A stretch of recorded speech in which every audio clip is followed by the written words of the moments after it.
Good evening, race fans, and welcome to Podium Esports coverage of the second round, the 2021 PCA Sim Racing Zone Group Challenge, live from the virtual Sonoma Raceway in Sonoma, California. And this, yet another event of PCA Sim Racing, which for the 2021 season is presented by Hagerty. James Blake, the voice of Podium Esports, alongside Taylor Burris, Rachel Whiteford, and our producer for the evening, as always, Ryan Bauer. And hard to believe, Taylor, but in all the events that we have done here between Podium and PCA Sim Racing, we have never been to Sonoma Raceway for a broadcasted event until tonight. So this very historic racetrack makes its PCA Sim Racing / Podium debut. This is a track that they've run in some of their interlude events in the off-season when they're not busy with any of their official series, but first time in an official capacity we've seen Sonoma on the calendar.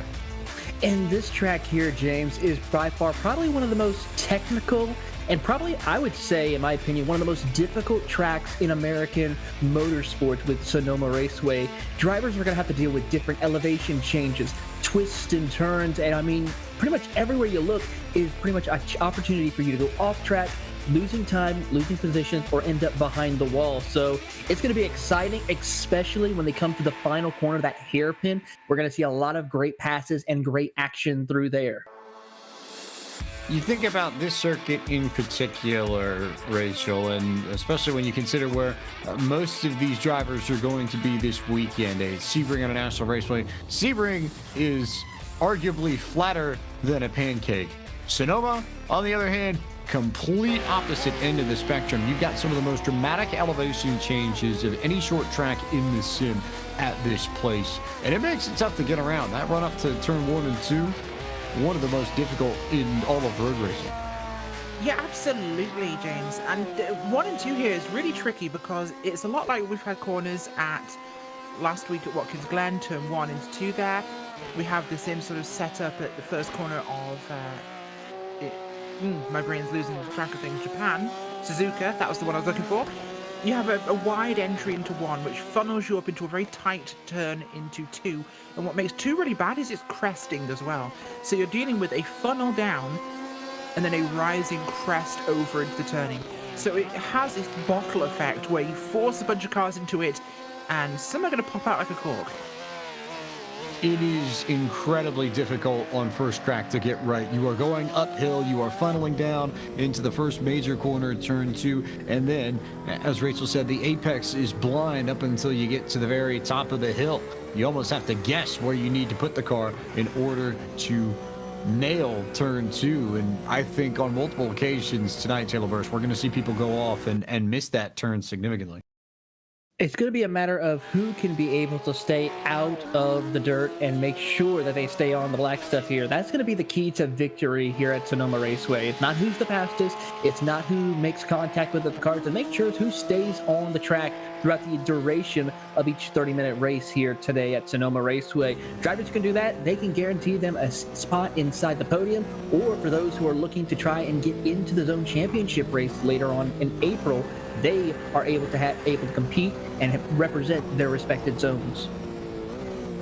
That is the point of this zone group challenge. We are trying to find the final 3 drivers from each class that are going to compete in the zone group challenge championship. We'll have plenty of friends joined in, and those unqualified will not have the check mark filled in the top right of your screen, or top right of the lower third you see there with Freddie Lopez. So he is one of the drivers in our opening class for the night, the challenge class that is going to try and race his way into the championship. Of course, that challenge class sponsored by Z1 Dashboard. We'll see action from them in about 5.5 minutes or so. But plenty of big names across the evening that you're going to see for different classes. As usual, we'll start with challenge and work our way up to sport, to club, and then to pro. 4 separate races, 30 minutes apiece, with a few interviews in between each of those races to set the fields and let everybody qualify in the next grid, and also recap what we've seen and what we will see over the course of the night. At the end of it, we'll be halfway home in this zone group challenge, and we'll be waiting on 2 more races and then the championship, which will come in April. Absolutely, looking forward to this, of course. And this will be my second race, of course, with the Porsche Club America on this series. Looking forward to this one. This is going to be a very different track to what we saw at Watkins Glen, and it's going to give us a lot of different racing, a very, very different kind of racing, from that wide, open, high-speed track, the Daytona of road courses, to what could arguably be the Martinsville of road courses. This place is tight, it's narrow, and if you make a mistake, you're going to end up in somebody else or a wall. And yeah, this is building up to be an epic race to get people into that challenge, to get them qualified for this, and see where they can go with it. Let's look through our starting grid. It's Robert Rose who sets a qualifying time of 1 minute and 25.945 seconds to take top spot. David Palmer joins in. Those two already qualified for the championship in the challenge class. First of the non-qualified drivers is Ryan Rapolos. He'll start third. Alan Kirby and Andrew Smiley complete the top five. Daniel Florian starts sixth. Seventh on the grid to David Snelling, who will start fourth amongst the non-qualified drivers. Egerberg Song, Kim Frick, and Avoka Krebs. Your top 10, Taylor. Starting in the 11th position is going to be Robert Benson, followed by Scott Rogers in 12th position. Zone 1 and 2 drivers, Adam Fox, James Hemming, will be starting in 13th and 14th, both looking for opportunities to compete for their zones in the championship in April. Michael Bergone and Bruce Ford will be in 15th and 16th. John Kearney will start in 17th with Chuck Palaffi in 18th. 19th is Stefan Uratka, and Robert Isle rounds out your top 20. 21st place tonight will be Darwin K. Agina. 22nd, Michael Senningen. Dewey Kang is 23rd, with Andrew McCune in 24th. Sam Mosley, 25th. Freddie Lopez in 26th. And Avjit Barua in 27th and last. That completes the grid for this first race of the evening. This is Sonoma Raceway. We are running the current layout that the NASCAR Cup Series uses, so the horseshoe is in play. You've got 12 turns that you work with here at Sonoma around a course that is 2.52 miles, 5.43 kilometers in length. As pace laps begin here, we will go for 30 minutes. The in-sim time is 9:30 a.m. local time. Just a little bit earlier today, Friday, March 12th, 2021. Air temperature 67 degrees Fahrenheit, track temp 71 degrees Fahrenheit. Both of those should rise slightly over the course of the next 30 minutes. Winds headed to the north at 2 miles an hour and humidity of 28%. Which is a little bit strange when you consider that this racetrack is right off of one of the inlets of the Great San Francisco Bay. It's not terribly far away from Baywater, at least. So you would think there'd be a little bit more humidity here. Climb right up the mountains and you jump right into this ballpark and right into the clutches of Sonoma Raceway. But we'll let the drivers battle it out in the morning sunshine for 30 minutes here in this first class of the evening, which is brought to you by, or the challenge class, whose broadcast is brought to you by Z1 Dashboard, the telemetry analysis suite for every racer. The Z1 Analyzer application is aimed at improving the most important part of the car, the driver. There are many telemetry programs out there that typically show you lots of complicated looking graphs and numbers, and they leave it up to you to figure out what it all means, but the Z1 Analyzer gives you easy to understand explanations on where you're losing and gaining time, and advice on how you can improve your driving. With its many analysis screens, including the lap overview, driving line, brake analysis, turn analysis, and track walk, you'll be able to quickly find out where you can improve and gain seconds and consistency.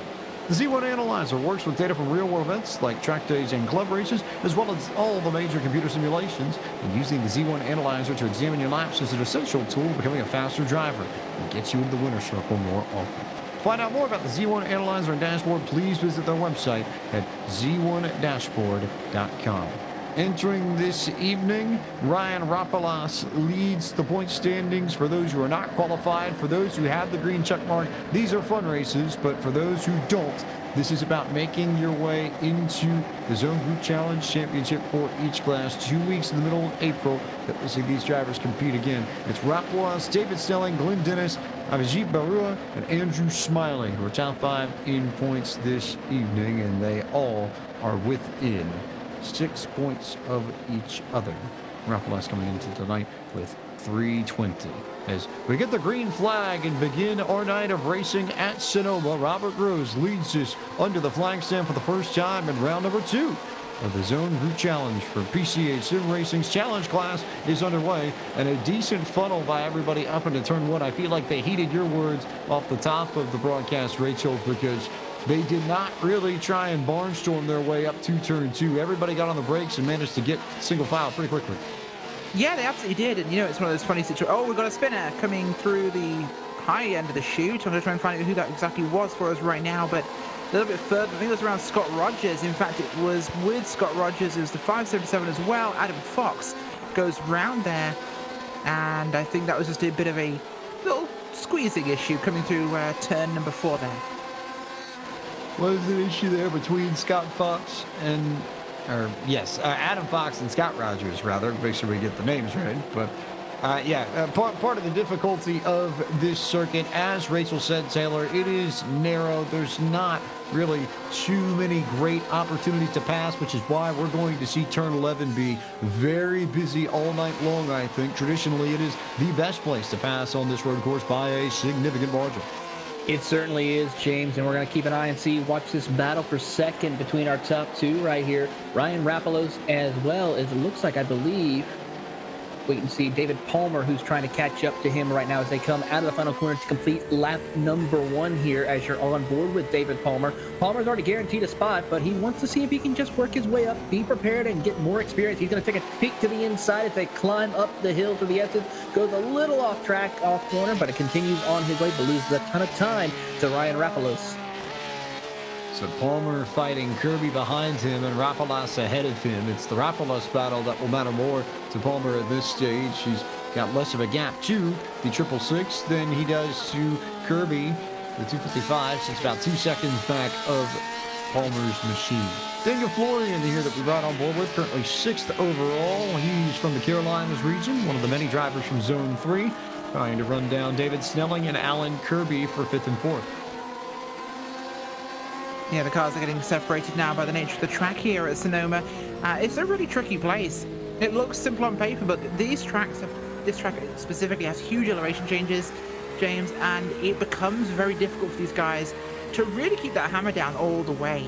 And it really does wear on tires. The surface here is pretty rough, and those curbs are massive here as well. And to really maximize your flow around the track, you've got to be using those curbs. So you'll tend to get people kicking a lot of dirt into the track. So throughout the race, you'll see the track get dirtier and dirtier, and that line becomes much more vital to stick to. But looking towards the front, Rapolos, he is working his way up here. He's currently running 2nd overall behind Rose, who is qualified in. But Rapolos is pushing the numbers here. He's looking for the race win. He wants to make sure he puts his name on that board. Rapolos would love to make his job a little bit easier and try and advance his way into the Zone Group Challenge Championship with a victory as he now goes to second. It's about 2.5 seconds back of Robert Rose for the race lead, Taylor Burr. So some work to be done, but lap times are pretty even between those two. Last time by, there were only a few tenths of a second difference between your leader and the current runner-up. Certainly so, but as we keep an eye on this battle right now, as you're on board with Volker Krebs from the Canada West region, Zone 6. He's already guaranteed a spot for the championship, but he's looking to see if he can work on and get a little more experience to see if he can prevent maybe someone else to work their way up through the point standings here for these zone challenges as we work on down the back straightaway here. Heading into another area that has a great passing opportunity. This secondary hairpin on the back half of the course, as you see Aker Bergson trying to see if he can catch up to Daniel Florian as they now work through the winding S's. These S's, which every track has them, but I would argue, Rachel, maybe outside of Watkins Glen, these are some of the most iconic S's in all the world. Here and maybe Suzuka might be the other two places that stand out to me, but it's a tricky section, it's a complex section, and one that you can either lose half a second or gain half a second on someone depending on how well you attack them. Yeah, you really can. And right now, let's keep our eyes here on David Palmer. He's not qualified in as well. He's right on the rear bumper here, Rapolos. In fact, he was looking there up into the approach for turn number 2. And he's a yellow check mark, which I'm sure will clarify, of course. But I believe he's looking like he's going to be in, but not quite in yet. But Palmer's bringing the pressure here to Rapolos and looking to try and find his way into this one, of course. But we're also seeing the same from Kirby. He's coming up in 4th place right now, looking to try and find his way forwards. We've got 3 who are not fully locked in yet, so that is looking good. Rose is going to have work cut out for him. He will, but he also was faster than everyone else by a solid second and change that last lap by a 1:26.3 for Robert Rose compared to Rapolas's 1:27.6. He's right on board with Scott Rogers out of the Rocky Mountain region, one of the 4 best drivers from Zone 9 in this class. So you'll see him competing in the Zone Group Challenge Championship in April. We know he's set to go. He's just sort of riding around looking for some experience, maybe trying to learn these tracks, learn how to handle these RSRs a little bit better, and see if he can't find a way towards the front. Right behind the National Marketing Director of the PCA, Jim Hemming at the moment. Sam Mosley out of the Peach State region is who we're looking at now, and Mosley riding in the 20th position. Just a little bit further back, but good battles just ahead of him between Robert Isle and Andrew McHugh. Yeah, good battle right here as you see 18th, 19th, and 20th sidewinding their way through the S's on the back half of the course. You see right now Robert Isle is leading this group of cars right here as they come towards the final couple of corners before they head to that complete hairpin on the final corner as they come out of this section right here, these couple of corners. You have to make sure you go flat out, but make sure you stay within the area. Otherwise, you could easily wash up out into the gravel area, so you have to be careful to get back onto the surface if need be. As we're now going on board with David Palmer, he's in a great battle now with Rapolo. He's going to duck to the inside through the carousel. A good opportunity for him to pass with that off-camber carousel out of there. He will take second place away. How about that move from David Palmer to get to the inside of the carousel, the horseshoe, whatever you take it, but that big looping stretch towards the infield here in Sonoma, and just got down to the bottom as quickly as he could and made it look easy to get around Rapolas, who, in fairness, I think did give him the space, but Palmer now up into second and was only 2/10 slower than the leader last time by, Rachel.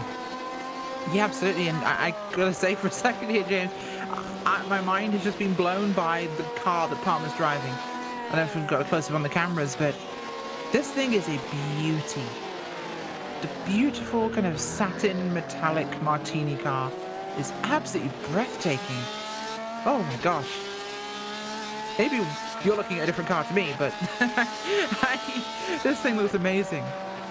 I would guess, just looking at the screen, that you are plumb tickled to see that livery, Rachel, perhaps? Well, you and I are seeing different things, but yes. Although you might be seeing the same thing as me. I don't know if... I'm looking at the broadcast feed, so... Oh, yeah.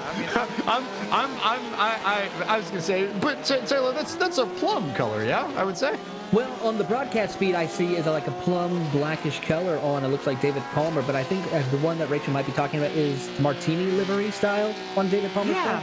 Yeah, that's what I was seeing. Am I having am I having a stroke? The most important piece of this is that the car is gorgeous either way as we ride on board. It's a Porsche. Scott Rogers. Yeah. I was going to say, all things being equal, Porsche is Porsche. So we'll look back at this battle for 12th and I believe 13th. It's Michael Burgoyne and Scott Rogers as Burgoyne goes off the racetrack, and off goes Rogers from P12 up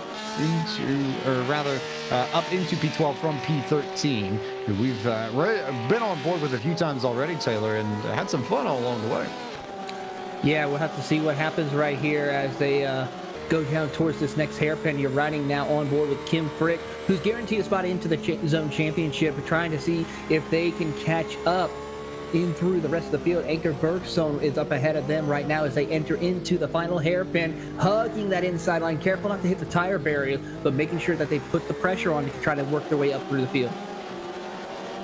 Looking at some of these great aerial shots provided to us by Dougie Beard as you see cars come across the start-finish line at Sonoma in this challenge class. It's our first of 4 races this evening. You'll see the sport, the club, and the pro classes later on tonight, but they are all chasing Robert Rose, who was actually slower than your race leader, or rather slower than David Palmer in second last time by, but only by 0.2 of a second. So Palmer certainly with work to do. He's down about 5 seconds to Rose in the race lead, but not totally lost cause. We'll slide a little bit further back, though. Make our way back to P6. That's where Daniel Florian is racing with Anker Bergson, and this is the closest battle on track at the moment. 0.6 of a second separating Florian's machine from Bergson. Yeah, absolutely is. And Bergson's coming on fast. His cars behind him as well, who are getting a lot closer. We've got the cars of Kim Frick there as well, just behind him. Volker Krebs right on the back of him. This is actually the closest one we've got right now, and well, he's coming for him Those two, I believe, have both got the qualified banners on their cars, but they're pushing this thing. They're really going for this one at the moment, and this is coming through those beautiful S's we talked about a minute ago, down to this huge braking zone for the final corner, and this is a massive one. We see people often try and do dives here, and it's often the worst place to try that. Whilst it might seem advantageous on paper, the track's not got a lot of room when you get into the actual curve itself, so it's all about trying to manage how you can actually get through there, timing it right, and passing through a strategic corner like that one is really not beneficial because you lose so much speed coming out. You look at that hairpin, Taylor, and I would argue when you think of hairpins on road circuits, that turn 11 complex might just be the most textbook of them all. Maybe Suzuka's hairpin up there with it, but you think of classic hairpins, that's the one I think people think about more often than not. You see turn 11 on your screens now, courtesy of those Dougie Beard cameras that we'll be using all night long. And it is large enough to where you can change your angle of approach and run different lines through there and potentially make it. And the lead up is straight enough and long enough to where you can really get on the brakes hard and get underneath somebody if you know what you're doing. But if you mess any piece of that up, whether or not it's your entry and you get on the brakes too hard, or whether or not it takes you too long to get back on the gas, or you try and get back on the gas too quickly and spin yourself out, it can be very deceptive and very troublesome very quickly. It certainly is. Take a look at how Rapolos has decimated, and he waited to the right braking zone and then decided to go right to the inside, hit the apex, and make his way tracking out, but still stayed amongst that curbing right there, not getting back on the gas too quickly to spin himself out, but was able to take that line perfectly to gain momentum and speed. And actually, looking at his lap times right now, he was still not the fastest car on the track, but still running very competitive lap time, I believe inside the top 5, so he still has a little bit of work to do, but still ran a very consistent line through turn 11. Keeping our eyes on some of the battles throughout the pack is Florian and Bergsong maintain that gap of about, call it maybe 0.8 of a second. So Florian maybe a tenth faster that last time by. You've got Frick and Volker Krebs who are within a second of one another. Also Stefan Yoyaka and Sam Mosley who are just now coming out of the hairpin. You ride on board with Yoyaka who's looking at Mosley in his rearview mirror. This is for 14th and 15th on the racetrack, and Yurianka, an Upper Canada region driver, mostly in the 2 machine coming out of Georgia. Absolutely going for it right now. Those two really pushing this one again through the S's, and the flow here is super important. Just keeping that car rolling, getting that good momentum through the corner. It'll allow you to catch up. Bergson, it has been eating into that time, but it's not by a huge margin. At the front, Palmer is starting to eat that gap on Rose. That's a big thing. This could be a switch for P1 coming up in a couple of laps. Rapolos does seem to have dropped off slightly from that, so maybe lost a little bit of that early pace. Rapolos now about 5 seconds back of Palmer in second, but still comfortably 2.6 seconds clear of David Snelling for 4th overall. But Rapolos, most important, is the fastest driver of those who have not already qualified for the Zone Group Challenge Championship. And in this series, over the next few weeks, Taylor Burris, that's what matters. You just want to make sure you get into April and have a shot to race for Zone glory and bragging rights. Certainly so. So drivers such as Rapolos, Snelling, and Kirby, I believe as well. I think he might be safe, but those drivers right there. Yep, Alan Kirby, also another driver who's trying to make sure that he can guarantee him a spot in the Zone Championship, which he's doing right now, staying ahead of the rest of the field. Currently holding on to that 5th position and has about a second gap over Daniel Florian, who's already guaranteed a spot, but he still wants to make sure he's one of those top 3 drivers who has yet claimed a zone to be in the championship later on, as you're on board with Florian from the Carolinas.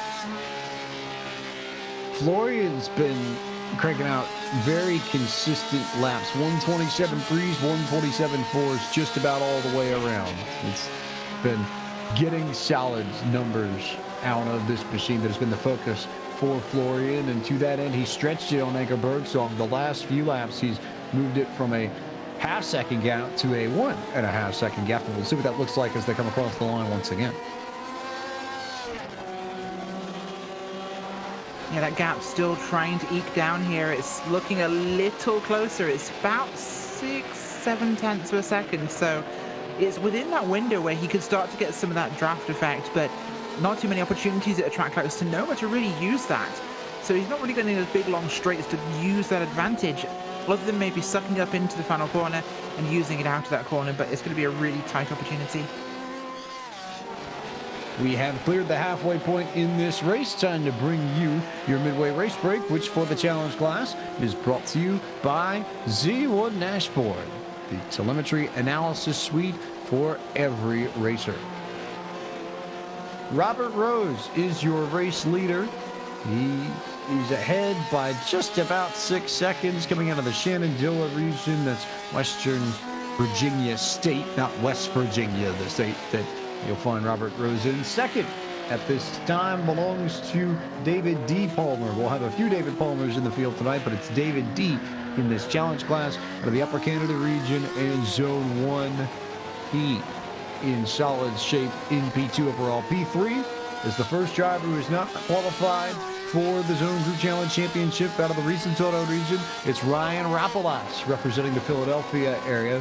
Fourth at this time belongs to David Snelling, who's only about a second and a half back. You see we can pretty safely call that the Van Halen Porsche. I don't think there's any way we can mess that one up. But out of the Northeast region, the Boston area, that's where Snelling calls home. He also not qualified, so good points tonight for him. As for Alan Kirby, the driver running in 5th overall from Zone 1 out of the North Country region of the PCA, setting solid times in his machine. 6th in this field right now is Daniel Florian, who is beginning to gain on Alan Kirby and will attempt to move up to P5. Florian out of the Carolinas region. 7th is where you'll find Anchor Bergson, about a second back of Florian now, so that gap has fluctuated a little bit, but Bergson, another Bostonian area PCA member out of the Northeast region and also qualified for the Zone Group Challenge Championship already. Kim Frick rides in the 8th spot out of the Niagara region, covering Buffalo, New York, and Niagara Falls, and his black and gray and yellow machine holding a spot in the top 10, about 5 seconds to the good of Volker Krebs, who holds the 9th spot. Driver from the Canada West region and representing Zone 6 well to the 9th. 10th, not according to the top 10, is Robert Benson out of the Rensport region, covering the Quebec province, rides 10th overall, and he's about 2 seconds back of Krebs for 9th, Taylor. In the 11th position is Andrew Smiley, currently from the Connecticut Valley region in Zone number 1, currently trying to see if he can be one of those top 3 zone competitors who has yet qualified for the Zone Championship. Go a little further back, though, we're going to find Scott Rogers. We talked about him. He's from the Rocky Mountain region, Zone 9 in the 12th position. He's guaranteed a spot, so he's just biding his time, working his way up through the field. In 13th position, you're going to find PCA's very own Jim Hennig from the Chesapeake region, of course, sporting a nice throwback to some of the classic Porsches back in the 80s. He's, of course, competing for the Zone 2 as he's trying to punch his way in through the championship. In 14th, Stefan Uraka from the Upper Canada region. He's trying to also chase down Jim Hennig for that 13th spot, but has a little bit of battling right now to deal with from the number 2 of Sam Mosley from the Peach State region, one of the most popular regions on the PCA Sim Racing Series, as we know, as he is competing for Zone number 3. In 16th, the 046 of Robert Isle from the Ohio Valley region. He's also in the mix, trying to see if he can work his way up through the field to be one of those top 3 zone competitors who has yet gotten a chance to compete for a championship.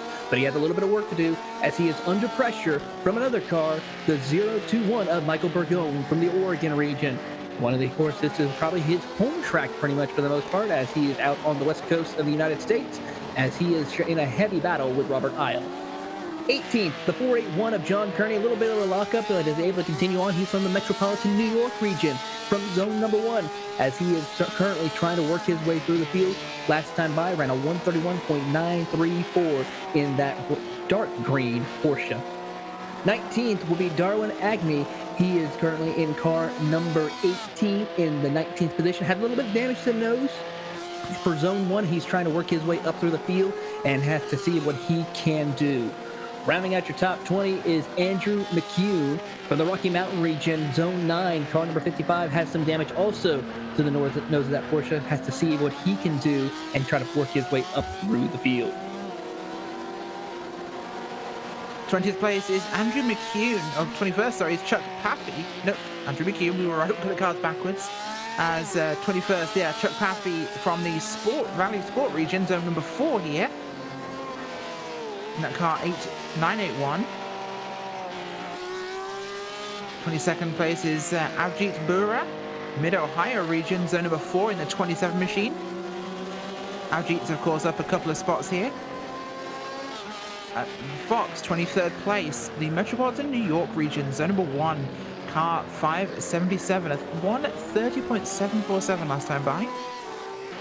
Bruce Friobi in the 24th spot.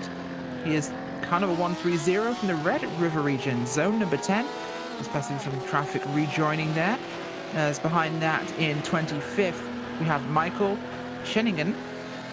He's currently down 3 positions where he started the 201 from the Hill Country region, zone number 5. Quickly, right quick, trouble for one of our top 5 competitors. Ryan Rapolos went around in the 666. He's trying to get back out onto the track, but has currently blocked the circuit a little bit. Cars are trying to go around him. Sorry about that. No, all good, all good, all good. Of course, we had Freddie Lopez, who was 26th towards the right back there, and 27th and last, Dewey Kang, as we do have Scheningen off the track now. So Ryan Rapolos goes off the racetrack as we conclude this midway race break, which for the challenge class of PCA Sim Racing is brought to you by Z1 Dashboard, the telemetry analysis suite for every racer. Lots of traffic around your leader, Robert Rose, working his way around the lap machines of Robert Isle, Michael Burgoyne, and John Kearney. Those 3 nose to tails. So the Burgoyne, Kearney, and even Andrew McCune group, a very solid battle in and of itself. But as it stands, it is Rose and Palmer who are now 6/10 separated from one another. So we'll ride on board with David Palmer and take a listen to the sights and sounds of Sonoma Raceway and see if we can watch Palmer's charge to try and catch back up to the man who's led this race from the drop of the green flag. Dominant, but it looks like David Palmer's starting to gain a little bit of ground. Ran a faster lap last time around with a 127.9 compared to Rose's 128.33. So a little bit of ground is being made up right now as they just came out of the carousel, heading to the first hairpin before they head to the back half of the course through the S's. As you see Rose hitting his marks, going right through there, trying to hug the apex and get enough momentum to carry him through the S's. But we see Palmer trying to make up that ground. It's about 1.3 seconds separating the 2 leaders. 1.3, the gap between the 2, and that's also one of the tightest gaps in this field. The only other one tighter at this stage. How about Stefan Yurianka and Sam Mosley, who continue to be nose to tail, just as they were a few laps ago. They ride in 14th and 15th, as Mosley, I think, might have forced Yurianka to a mistake on quarter exit because Yurianka overdrove the exit of turn 11, and maybe there's a shot for Mosley to make something happen at the top of the hill in turn 2. Yeah, there could be a good chance for him to do something there, but with how things are looking at the moment, it's pretty tight for him, but he's trying to find an opening here to get something done with this. The car coming from behind here, Ilf, is going to be a bit of a trouble for him. He's looking for an opportunity as he goes off the track, and through they come. Commentator's curse. Commentator's curse indeed. They tried to get out of the way for the lap traffic, and it ended up costing Mosley more than it did Yurianka. Although, to his credit, Mosley didn't really lose that much track position to Yurianka's machine, Taylor. I think maybe it's a car length difference at best now. It is, and it's starting to get a little bit closer as they head to that first hairpin now down this back straightaway here. They're actually climbing up on lap traffic. That's Jim Hemmick up the road from him right now as they come through this hairpin. Let's see if Palmer can get a good run off there to try and build that momentum he needs to make up ground on Rose as they slide through the S's, hitting their marks, hitting the apexes to continue down before the back half to get to the final couple of corners here. But right now it's starting to spread a little bit, 0.8 of a second now. maybe, just maybe, we might see some separation between Rose and Palmer, but everybody else just minding their own business at the moment. Alan Kirby and Daniel Florian might be one worth watching too. That's within a second, but most everybody else pretty well spaced out. Even Ryan Rapolos, who with the damage is seated back to the 8th spot, or reseated back to the 8th spot, and we'll try and make a top 5 effort out of this. But the bigger question is, in a series so short, Rachel, even though top 10 finish isn't necessarily a bad thing, but it's still not going to be the P2 or P3 that Rapolos has had the pace for. So how much do you feel like these points lost for him will affect him in his bid to try and make the Zone Group Challenge Championship, considering that he's not one of the drivers locked in already? I think it will hurt him more mentally than actually points-wise. He had a good time out last week, and I think it's going to really set him back in the mental game. I think it will stress him out. It will frustrate him more than anything else. Because this is a track where I think he hoped he had a chance for something, and being so strong early on in this, I think he's going to be very frustrated, and that will really throw him off. Keep an eye on Rapolos' lap times and see where he sits in relation to some of the drivers around him. Meanwhile, still good stuff between Uriadka and Mosley, as Robert Rose is your race leader ahead of Palmer and David Snelling, who's up to 3rd, as we go back on board with Sam Mosley, who is right there on the rear bumper of Uriadka's Porsche. A great battle right here between Uriadka and Robert Isle as they now work their way towards the final corners. There you see Uriadka goes to the inside of Isle. Now Isle's going to go actually down pit road by the looks of it. So that will give Uriadka and Mosley up another position, moving them up to 15th and 16th as they come out of the hairpin and making their way down the front straightaway.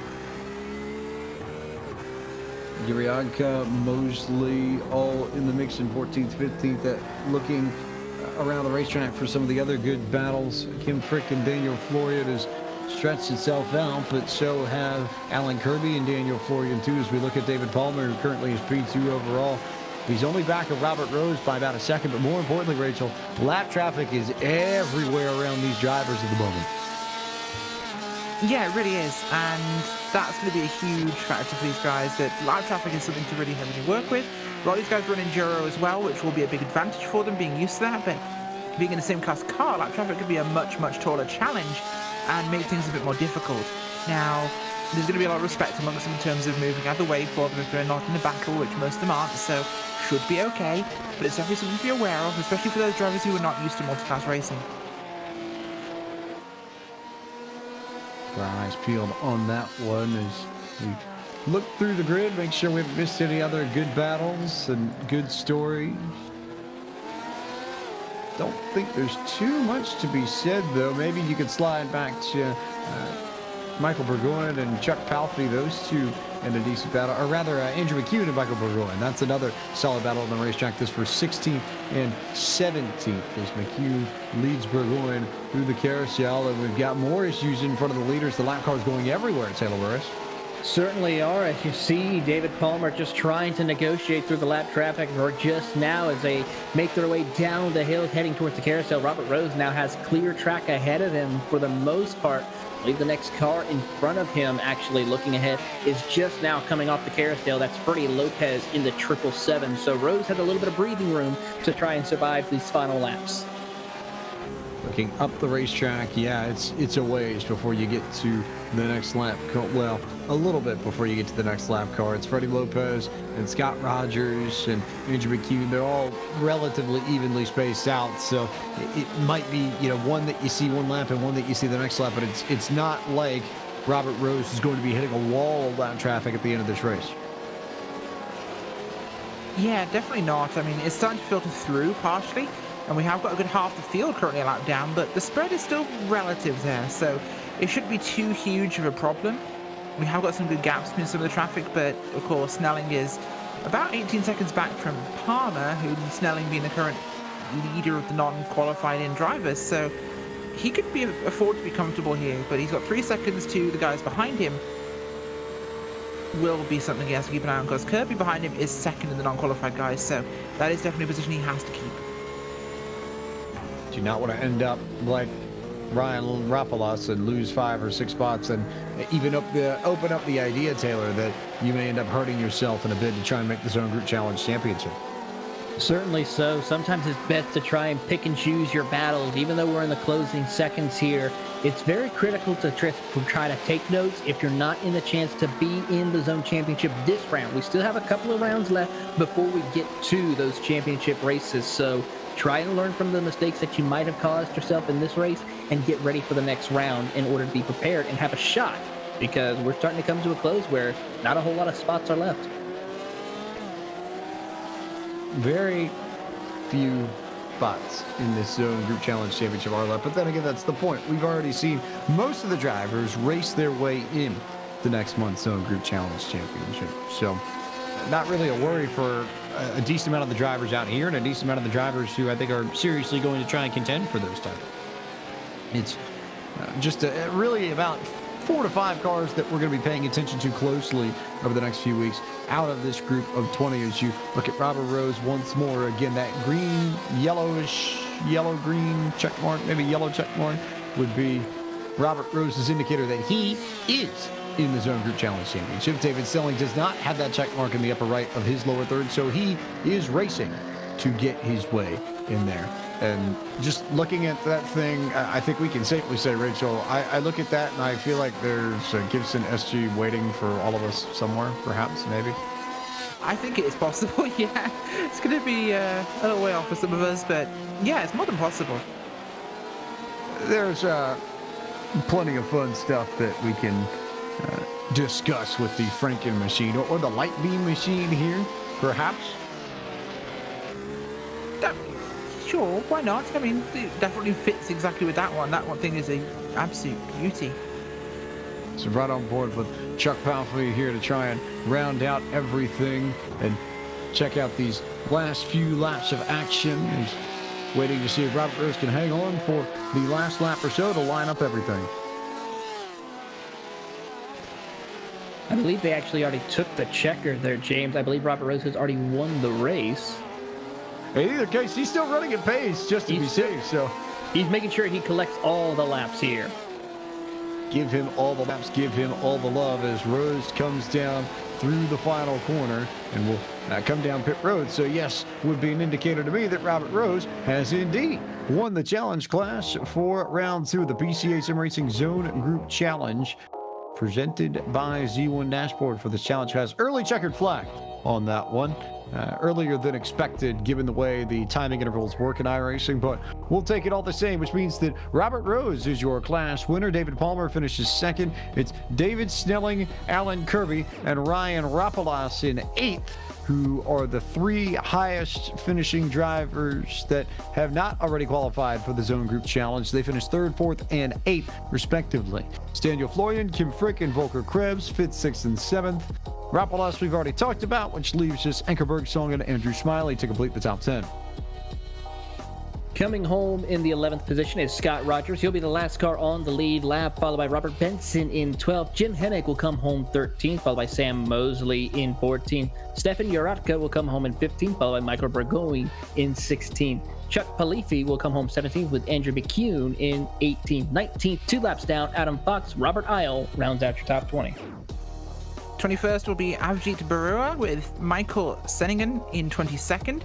John Kearney in 23rd place there. Darwin K. Agia, 24th. Freddie Lopez, 25th. Bruce Friobi in 26th. And Dewey Kang in 27th.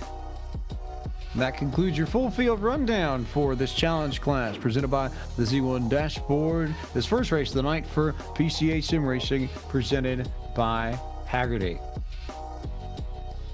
Getting ready to bring in our top finishers from the race, and first and foremost is the first of the drivers who managed to earn big time points tonight. The first and the highest finishing driver amongst those not already qualified for the Zone Group Challenge Championship is David Snelling, who finishes 3rd overall. David, just take us through your race and how difficult it is to get around this particular circuit. Yeah, definitely it requires your full concentration just to stay on track and, avoid others who have, the unfortunate experience of going off. And thankfully I didn't have that. So you just got to concentrate the whole time, the whole time. It's grueling. grueling indeed, but I have to believe you're going to be very happy with third place points. It solidifies your spot. I believe you have leapfrogged Ryan Rapolos for the top spot in points entering next week. So to enter Road America as the points leader, how fun is that going to be for you?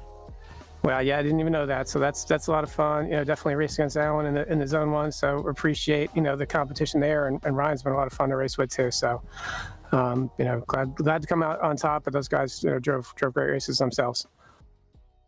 Road America next week for us, it's much more like Watkins Glen than it is like Sonoma in the way you race it. A lot more long straightaways and places to bust out the speeds. So do you have a preference between style of circuit? This is tighter, twistier, certainly more technical, I think, and not so much about mashing the foot to the floor and nailing your corner exits. But do you have a preference between either style of circuit that we'll see in the first 3 weeks of the Zone Group Challenge?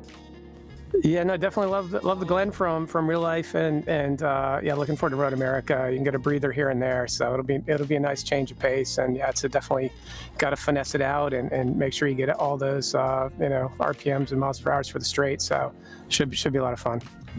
And finally, I've got to ask, there's a story behind the Eddie Van Halen paint scheme. So go ahead and tell us why you've got those colors on your car. Well, yeah, big fan. Grew up playing a lot of guitar myself, so he was an idol, and figured a little homage. And actually, it's out of kind of knocked off a paint scheme from a group out of Florida, and I'm forgetting the name. Reached out and said, hey, you guys did a nice job with I think it was GT3, and want to use it. And they said, sure, go ahead. And we're happy to let me work with a guy, and worked with the guy Chris Needham out in UK, who a lot of people have kind of put out on the Discord to work with. So if anybody wants a paint scheme, you can reach out to him. He did a phenomenal job.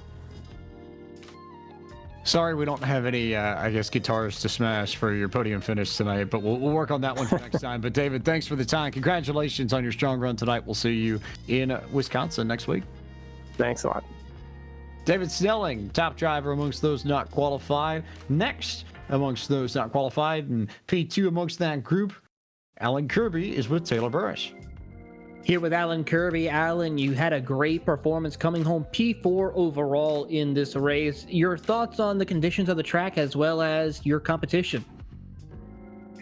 Well, I think the track was getting a little bit warmer. It's getting just a little bit greasy. And I was watching Daniel Florian in my rear view mirror for most of the race. I was afraid he was going to overtake me, but was able to hold him off. I thought the race was actually pretty clean, from my perspective anyway. Well, as we look ahead to the next round at Road America, your thoughts on making preparations in order, since you're guaranteed a spot into the championship rounds for the Zone Group Challenge, your thoughts on preparing for the next few races ahead?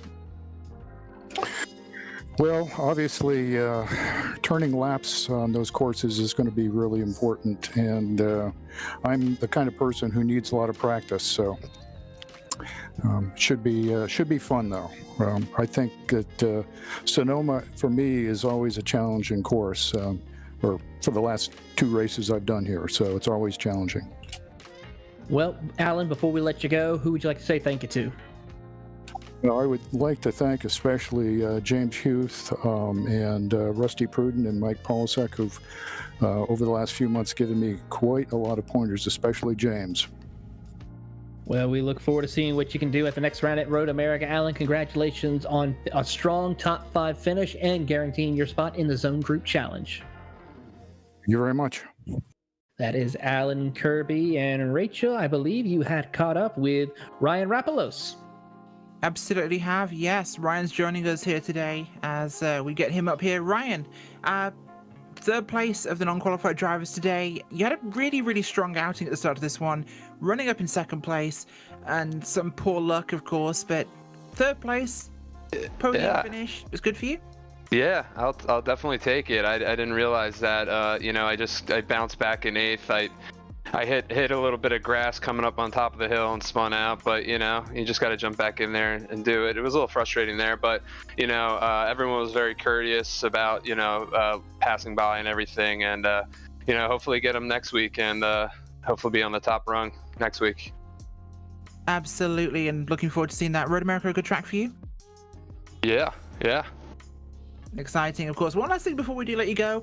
Well, two technically. First one is what inspired that car, because I'm having some David Bowie moments looking at that. Oh, yeah. I liked it because it was a little trippy, but I think I originally saw it on a BMW car, and then when I was like, I saw it in a trading paints, and I was like, I need that. It was like warp speed with paint splatter, and it just felt fast and made you feel fast. So that was my inspiration, but David Bowie for sure. I'll listen to that. It certainly looks very, very fast. Well, anybody like to give it a shout out to? Just Josh Vieira and old Zone 2-4 for helping me get up to speed. I started this only like about 2 months ago, and it's been such a great way to connect with people, through COVID. And then also Reason Toter, our local club, Jeff Smith, Dan Rubel, Jarrett, Kevin Douglas, all you guys make it really fun, and it's the reason why I like doing this and probably getting better at it. So thanks all. Well, fantastic. Thanks for joining us. Ryan Rapplers comes home in third of the non-qualified drivers.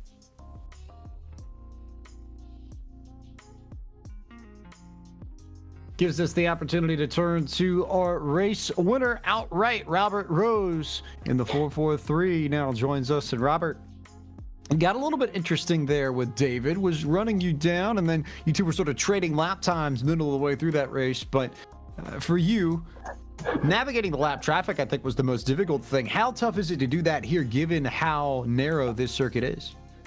Yeah, I think that's fair. Sonoma is a tricky track. Tricky when you're on it by yourself because of all the ups and downs, and it is narrow in places. And trying to pick your way through the lap traffic, I think, was definitely, like you said, made it very, very interesting. Trying to stay clean and keep a clean sheet on your own incidents and stuff. That's really what I try to focus on a lot. And I saw David closing in. I think he navigated a little bit quicker at points than I did, but I was watching the gap, and I think that I felt that there were times once I got a clear track that I was able to open it back up a little bit. For drivers like you, these next few races are more about the practice, and I think, is it maybe a bit of a mental game too, that you come out here for, not only to get yourself warmed up to these cars, but also to establish yourself as someone that everybody needs to watch when we get to the championship in April, because you've proven you have the pace to potentially win this whole thing for your zone. Oh yeah, I mean, I appreciate that, but I feel there's an element of not wanting to, tip all your hand too much. But I think we've spent the last several weeks or a month and a half or so racing against guys in our own zone group. So, and the PCA has really, sim racing has shown really, really explosive growth. And so there's so many new names. That I think a lot of this for me was just getting on track with some of these other guys. I mean, they're all excellent drivers, and seeing what they're about and how they behave. So, down the road when we do get into the races that are for the marbles, you've been behind and in front of some of these guys in tricky situations like I saw tonight a little bit, and you kind of learn to see what they're about. Road America coming up next week. Much more like Watkins Glen than Sonoma. Prefer going to the bigger tracks again, and what are your thoughts on heading to the Midwest for round 3? Yeah, Road America is a great track. I love it. I don't think it's as interesting in some parts just because it doesn't have, it's got its tricky spots like any track. Every track is challenging, but I really do like the wide open flowing tracks like Road America, where you really can, really stand on it and let this car particularly do what it was built to do, which is really, get you around the place. Well, Robert, congratulations on your victory in the challenge class, and we look forward to seeing you in Wisconsin 1 week from tonight. We'll see if you go back-to-back in this class in round 3. Yeah, thank you very much. And before you let me go, I just want to say thank you to Hagerty Motorsports for backing the PCA sim racing. I think that's a huge thing. Very much appreciative of that, as well as the guys that organize our zone, Josh Vieira, Jared Roadheaver, David K. Palmer, Rusty Pruden. I mean, these guys are great to race against week in, week out. So thank you very much, and I hope to see you down the road. Robert Rose, your overall winner in the challenge class, and that completes a quarter of the proceedings tonight in this second round of the PCA Sim Racing Zone Group Challenge. The overall PCA Sim Racing events are presented this year by Hagerty Motorsports. Tonight's challenge class race presented by Z1 Dashboard. For those of you watching on YouTube, time as always to click that little blue PCA Sim Racing button in the bottom left. Go back to the main channel, get ready to head to the sport class video, where you'll see our second race of the evening. For those of you watching elsewhere, stay where you are. Don't need to go anywhere. We'll see you in just a moment. PCA Sim Racing. The cars aren't real, but the racing is. We have more racing coming up for you from Sonoma just after this.